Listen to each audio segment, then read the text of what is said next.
this is Clarice. Come with me to discuss and share about physical health. So, for today's vlog, iba na naman. Papakita ko sa inyo kung paano ko inaalagaan yung physical health ko habang nasa school. And yes, kasama dito yung dance practice namin ng mga classmates ko para sa aming intermission sa darating na acquaintance party. Isa kasi sa paraan ko para ma-maintain ang physical health ko ay ang pagsasayaw. Hindi lang siya fun, pero nakaka-burn pa ng calories at nakakatulong sa stamina. Kaya tara let's, panoorin nyo paano ako masa-stress sa school. Paano ko ma-maintain ang aking physical health. Ngayon, papunta muna ako sa room at magkaklase muna kami. After pa kasi ng class namin yung practice. So, let's go! Sugod mga mi. Pero before that, panoorin nyo muna ako kung paano maging mabuting estudyante. So, sa part na to, pinayagan na kami ng instructor namin na mag-practice dahil natapos na namin ang madagong labanan. Char, hindi pa doon nagtatapos ang lahat. Pero ayun na nga, pinayagan kami na mag-practice na. So, ayan, panoorin nyo paano kami maging bulate. So, basically, ang physical health ay tungkol sa kung gaano ka-healthy yung katawan natin. Kasama dito yung pagkain ng tama, pag-exercise, pagkuha ng enough sleep, at pag-aalaga sa hygiene. Kapag healthy tayo physically, mas may energy tayo para sa school, sports, at daily activities. And gusto ko lang rin i-share kung bakit super important ang physical health, lalo na sa mga ganito activities. Una, kapag physically healthy ka, mas malakas yung katawan mo.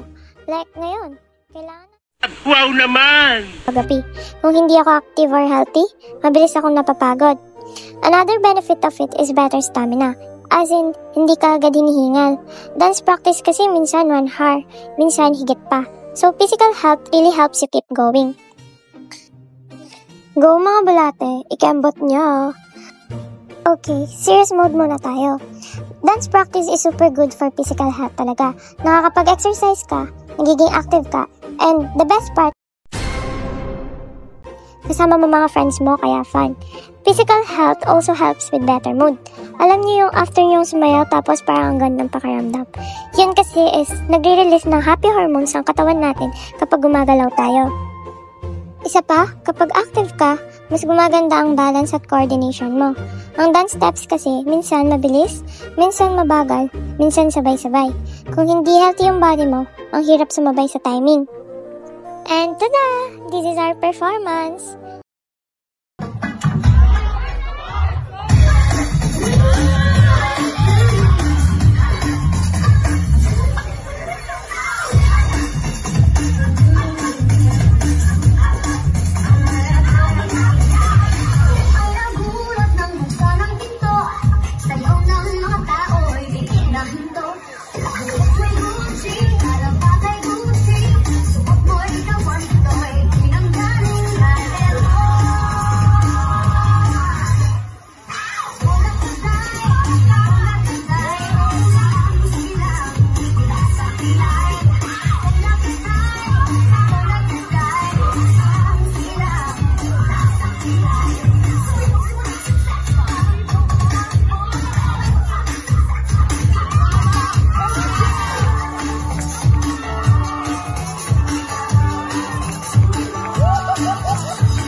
So alright guys, uwian na. Thanks for joining me today. Sana na-inspire ko kayo to stay active kahit sa small ways lang. Don't forget to like, share, subscribe, and drink water. Bye! See you on my next vlog.